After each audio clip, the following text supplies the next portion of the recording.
Aujourd'hui, nous allons parler du Québec. Mes amis, immigration au Québec. Voilà la raison de notre vidéo aujourd'hui. Alors, nous allons bien évidemment parler du fait que le Québec a fermé sa résidence permanente. Je vais vous donner mon avis clair là-dessus. Je vais essayer du mieux que je peux, n'est-ce pas, d'être transparente et de vous dire ce que je pense réellement de cette histoire d'immigration au Québec. Est-ce que c'est encore bien de venir au Québec en tant qu'étudiant en espérant avoir la résidence permanente? Je vous donne mon avis dans cette vidéo. Reste donc connecté. On en parle juste après le générique.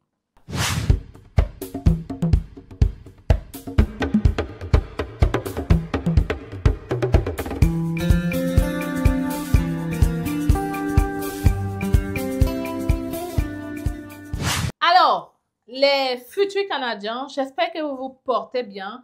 Je fais cette vidéo pour répondre à plusieurs de vos questions, sûrement des interrogations, des personnes qui ont reçu, avant que Harry ne ferme, une déclaration d'intérêt. Je fais aussi cette vidéo pour ceux qui souhaitent encore, au jour d'aujourd'hui, immigrer au Québec, peut-être comme étudiants, en espérant obtenir leur résidence permanente. Je fais encore cette vidéo pour ceux qui sont même déjà au Québec, qui ont obtenu leur permis d'études, qui sont en train d'étudier et qui ont leur permis de travail post-diplôme, mais qui ne savent pas concrètement ce qui les attend. Ils ne savent pas sur quel pied danser. Aujourd'hui, je vais essayer d'être un peu claire et je vous le dis, avant de commencer, c'est mon avis. Alors, pour ceux qui ne me connaissent pas, c'est la première fois que tu me découvres. Je suis Stell Difac, citoyenne canadienne vivant au Québec depuis 10 ans. Je suis arrivée comme étudiante, comme toi peut-être. Aujourd'hui, citoyenne canadienne.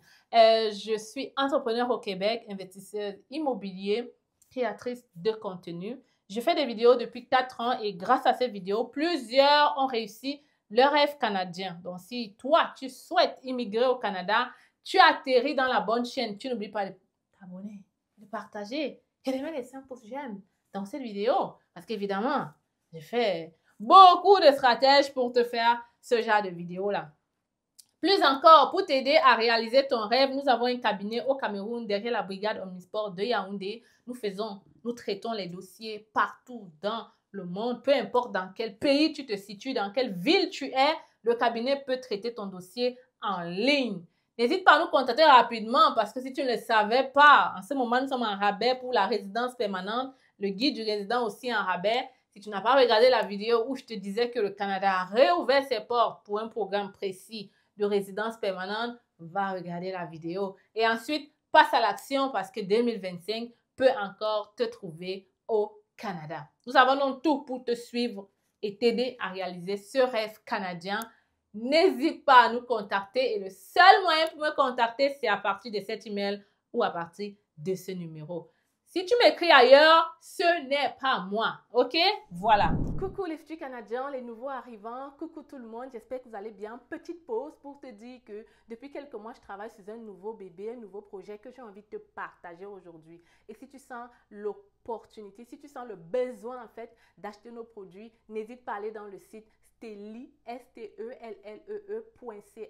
faire ta commande et si tu es à Montréal, ça me ferait un plaisir de te livrer et de te rencontrer en même temps. Alors de quoi est-ce qu'il s'agit? Il s'agit juste des senteurs. On a plusieurs styles de produits. Je ne peux pas prendre trop longtemps pour te présenter tout ça. Mais celui-ci, c'est pour des fumeurs. Tu le mets dans ton auto et ton auto sentira bon à jamais. On a aussi celui-ci, n'est-ce pas? Tu le mets dans ta maison un peu partout et je peux t'assurer que tu n'auras plus besoin de douter, de cuisiner. Tu n'auras plus besoin de stresser après ta cuisine. Moi, celui que j'adore, c'est cette machine-là. Tu la mets dans ta cuisine, tu finis de faire ton plantain, tu finis de cuisiner ton héros, ton coq, tout ce que tu veux comme nourriture africaine. Tu mets ça, machine vraiment parfaite. Tu peux allumer, éteindre quand tu veux avec Bluetooth et la senteur. Que dire? C'est la magie. En tout cas, je vous attends derrière le site internet et j'ai hâte de pouvoir te livrer. Maintenant que tout est dit, entrons directement. Première question que les gens se posent, telle, J'ai eu la déclaration d'intérêt du Québec, j'ai envoyé mes documents et depuis lors, ça fait 5 mois, ça fait 4 mois, aucune réponse. Qu'est-ce que tu en penses? Qu'est-ce qu'on peut faire? Je te réponds clairement. Et malheureusement, tu ne vas pas aimer ce que tu vas entendre, mais tu ne peux rien faire.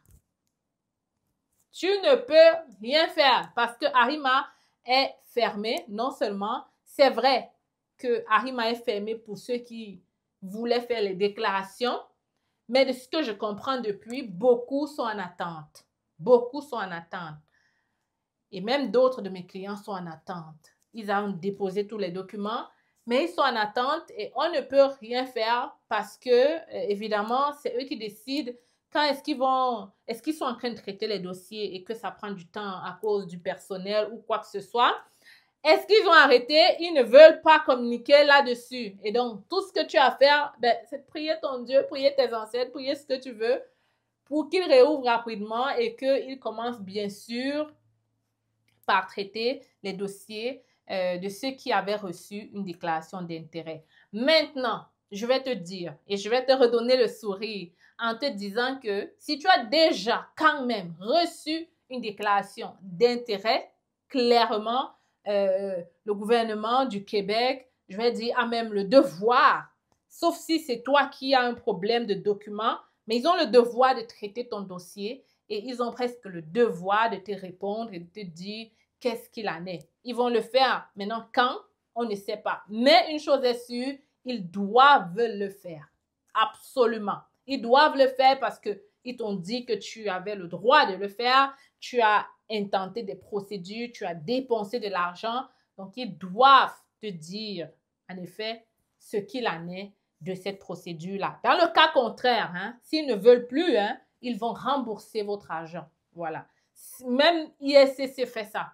Quand ils annulent ta procédure, ils te remboursent l'argent. Oui, j'en ai déjà vu. ISCC rembourser même l'argent des années plus tard. Donc, si le Québec décide de ne plus traiter, de ne plus faire venir les gens, même ceux qui avaient les déclarations d'intérêt, la chose qui est sûre, ils vont vous rembourser votre argent. Maintenant, est-ce qu'ils vont vraiment faire ça, remettre de l'argent à autant de milliers de personnes? On parle quand même des milliers de dollars, des millions même. Je ne sais pas et je ne pense pas. Je pense qu'ils vont juste prendre un peu de temps pour remettre les choses en ordre, mais ils vont finir par traiter ces dossiers et ils vont finir par vous dire qu'est-ce qu'il en est. Voilà. J'espère que je te donne un peu de sourire et que je réponds définitivement à cette question-là. Voilà. L'autre question que les gens posent aussi, c'est que Stell, le Québec là, moi je suis en train de vouloir faire le visa étudiant. Qu'est-ce que tu penses? Avant de faire cette vidéo, j'ai envie de dire, je ne veux pas que mon intuition vous trompe ou que vous basez tout votre projet sur mon intuition parce que c'est clairement mon intuition. Il n'y a rien en fait en ligne qui prouve ça. Mais de ce qu'on peut voir quand même, le Québec l'a dit des mois avant qu'ils sont surchargés. Oui. Le Québec l'a dit plusieurs fois. Il y a eu des rencontres avec le fédéral. On a dit, le Québec l'a dit, ils sont surchargés. Voilà. Donc, c'est d'ailleurs pour cette raison qu'ils ont fermé la résidence, qu'ils ont mis de nouvelles lois sur le permis de travail fermé. C'est parce que pour eux, ils veulent diminuer, voire vous dissuader de continuer à penser Québec et même, je vais dire, trier les personnes qui vont entrer au Québec. Mais la réponse est claire. Je vais te dire quand même maintenant ce qu'il en est. Tu peux entrer au Québec pour faire tes études et obtenir la résidence permanente hors du Québec. Bien entendu, je répète, si tu vois que il n'y a pas d'école hors du Québec pour te donner ton admission, parce qu'il n'y a pas beaucoup d'écoles francophones hors du Québec, on s'entend. Si tu vois qu'il n'y a pas d'école pour te donner ton admission hors du Québec et que le Québec, c'est ta seule alternative, tu auras un diplôme quand même québécois. Et avec ce diplôme, tu vas faire ta résidence permanente ailleurs. Tu auras les points pour avoir eu un diplôme canadien. Et ça va t'aider, en fait, dans la résidence permanente hors du Québec.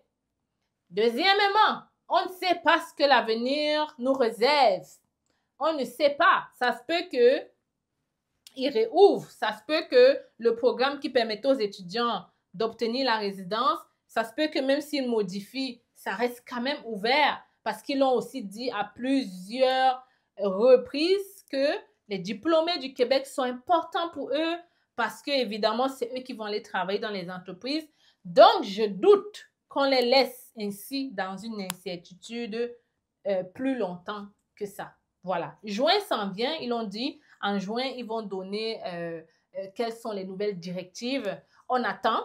Et en attendant, toi, fais ta procédure. Parce que même si au Québec, ça ne fonctionne pas, tu pourras avoir ta résidence permanente hors du Québec en appliquant dans les autres procédures. Tu peux te déplacer du Québec après ton diplôme, aller chercher un emploi hors du Québec et obtenir facilement cet emploi, surtout que tu es francophone ayant vécu au Canada. Facilement, tu as cet emploi-là parce que tu es dans le territoire. Et après, bon, je veux vous rappeler que le permis de travail post-diplôme que tu obtiens après tes études au Québec te permet de travailler partout au Canada. OK? Donc, tu pourras aller te déplacer, avoir ton expérience de travail, je ne sais pas moi, au Manitoba. Et à partir de cette expérience de travail du Manitoba, avec ton permis de travail post-diplôme grâce aux études effectuées au Québec, obtenir ta résidence permanente par le programme de l'expérience canadienne. Le processus est simple. Abonne-toi, hein? Abonne-toi parce que je sais que je viens de te redonner le sourire et que je vais te donner une pépite et beaucoup d'informations que tu ne savais pas. Abonne-toi, ok? Vous êtes nombreux à me suivre, m'écouter. Abonnez-vous, les amis. On doit atteindre ensemble 300 000 abonnés. Ça a déjà trop duré quand même. Abonnez-vous. Et surtout, laissez un commentaire ce que vous pensez réellement de ce que je dis ici. Voilà. C'est bon pour mes futurs Canadiens, n'est-ce pas? J'ai répondu, hein? J'ai répondu clairement.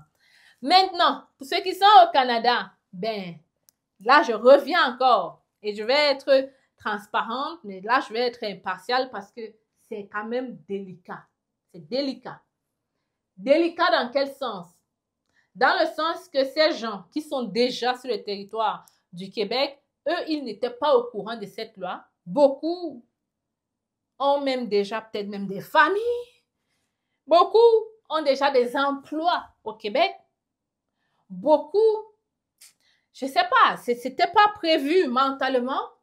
Donc, se lever comme ça et partir, c'est à vous de faire le choix. Voilà, je dis. C'est à toi de décider. C'est à toi de décider. C'est à toi de prendre la décision. Et je pense que cette décision, tu dois la prendre en fonction de la durée de ton permis de travail post-diplôme. Si tu sens que tu n'as que encore 1 an ou 6 mois, ben c'est sûr que toi, tu as plus de pression. Et donc, tu dois prendre des actions un peu plus rapidement que celui qui a ses 2 ans et qui peut attendre juin avant de décider s'il part ou s'il reste. Mais toi, si ton permis de travail post-diplôme expire déjà, sache que tu ne peux pas le renouveler et il te faut absolument trouver une autre stratégie pour continuer à vivre au Canada, à part si tu as trouvé cette stratégie-là. De toute façon, contactez-moi en privé. On peut faire un entretien pour discuter ensemble des opportunités ou alors la faisabilité. Ou alors, je pourrais te donner clairement mon avis en fonction de ta situation personnelle parce que là, je peux pas généraliser. OK? Donc, tu me contactes, on prend un entretien rapide, on en parle et voilà, au moins tu auras un avis d'une autre personne. OK? Tu m'écris par mail hello@cetfacile.com pour avoir les informations afin d'entrer en contact avec moi. Voilà, c'est bon? Voilà, les amis, clairement, je pense que c'était ça les préoccupations par rapport au Québec. Maintenant, quel est mon avis par rapport au Québec? Quel est mon avis? Je vais te dire, le Québec, c'est une très grande province. En termes de superficie, même au Canada, elle est très, très grande. Le Québec n'est pas saturé. Le Québec n'est pas saturé. Peut-être pour le moment, là, parce que à cause de logement et tout. Mais je vais te demander, de plus en plus, il y a des logements libres. de plus en plus, les prix des logements sont en train de baisser. Tu n'as pas remarqué? Va regarder. De plus en plus, tout ça est en train de diminuer. Ça veut dire quoi? Ça veut dire que quand le gouvernement québécois va sentir que les choses commencent à revenir à la normale parce qu'ils ont fermé tout ça à cause de toutes ces crises, logements, médecins et tout ça, quand ils vont sentir que les choses commencent à reprendre un tout petit peu la vie, le cours normal de la vie, et c'est déjà en train de se faire, et je ne sais pas comment, mais je pense que la stratégie a peut-être fonctionné. Il y a peut-être beaucoup de gens qui sont quittés, qui sont allés ailleurs. Il y a peut-être, avec la résidence permanente qu'ils ont bloquée depuis des mois, il y a beaucoup de résidents permanents qui ne sont plus entrés. Du coup, il y a des logements qui se libèrent. Il y a de plus en plus de logements libres qui durent 3 mois sur Marketplace. Ça prouve que leur stratégie est en train de fonctionner. Et je t'avais donc dit que ça se peut que bientôt, ils réouvrent. Aussi simple que ça, ce n'est pas de la magie. Hein? C'est mon avis, c'est mon analyse. Maintenant, on va voir qu'est-ce qu'il en est. Donc, je dis, ça se peut qu'ils réouvrent. Maintenant, ça se peut qu'en réouvrant, ils changent les critères de beaucoup de choses pour ne plus être saturés aussi rapidement. Tout simplement. Ça se peut que maintenant, pour faire Arima, peut-être dans le passé, on n'obligeait pas l'Ouest, ça se peut qu'ils obligent. Ça se peut qu'ils obligent tel critère au lieu d'autres. Ça se peut que même pour le programme de l'expérience québécoise, ils t'obligent maintenant d'avoir une note de 8 en français pour exclure beaucoup de personnes, pour exclure beaucoup d'anglophones, là, pour qu'ils partent dans les régions anglophones. Et comme ça, les francophones restent au Québec. C'est ce qu'ils ont toujours voulu. C'est pas moi qui dis. OK? C'est pas moi qui dis. C'est comme ça qu'ils veulent. Donc, ça se peut qu'ils mettent à 8 la note en français. Comme ça, beaucoup d'anglophones, des Chinois, asiatiques vont avoir moins que la moyenne. Ils vont quitter pour aller à Toronto. Et le Québec va se décanter. Et comme ça, les résidents permanents francophones vont entrer. Et les diplômés francophones vont rester. Donc, je pense qu'il y a de bons jours qui s'en viennent au Québec. Ne vous démoralisez pas, ça s'en vient. Et je pense que le gouvernement québécois sait ce qu'ils font. Et d'ailleurs, on est en train de voir que ça fonctionne, en fait, les stratégies qu'ils ont mis en place. Donc, restez concentrés, restez ouverts. Mais comme j'ai dit au départ, si toi, ton permis expire, évidemment, tu ne peux pas attendre. Tu dois agir rapidement. Et je suis là pour t'aider dans un entretien privé. Voilà, je pense que j'ai tout dit ce que j'avais à dire à ce sujet. Si tu as trouvé cela intéressant, tu n'oublie pas de me laisser un pouce j'aime. En tout cas, moi, je pense que ce que je t'ai dit là, je crois que ça va se produire. On se retrouve dans une autre vidéo, n'est-ce pas? Tu n'es pas au courant de l'opération sans visa résidence permanente organisée par C'est Facile? Alors, si tu n'es pas au courant, laisse-moi t'expliquer. C'est facile, lance une promotion sur tous les visas de résidents permanents. Vraiment des prix imbattables, jamais vus dans notre cabinet. Tout ce que tu as à faire actuellement, c'est de nous contacter pour en savoir plus. Tu m'écris par email ou à travers ce numéro de téléphone. Les critères de sélection, vraiment, c'est le test de français, l'expérience de travail et si tu as déjà ton évaluation de diplôme. Mais si tu n'as pas tous ces documents, ne t'inquiète pas, on pourra toujours t'aider. Qu'à cela ne tienne, contacte-nous rapidement parce qu'en ce moment, c'est la fête, c'est facile. L'objectif est de permettre à plusieurs d'entre vous de réaliser le rêve canadien en 2025. Je suis avec vous. La fête est terminée, mais c'est facile. On continue, on y croit, on avance parce qu'on a envie de vous voir réaliser ce rêve.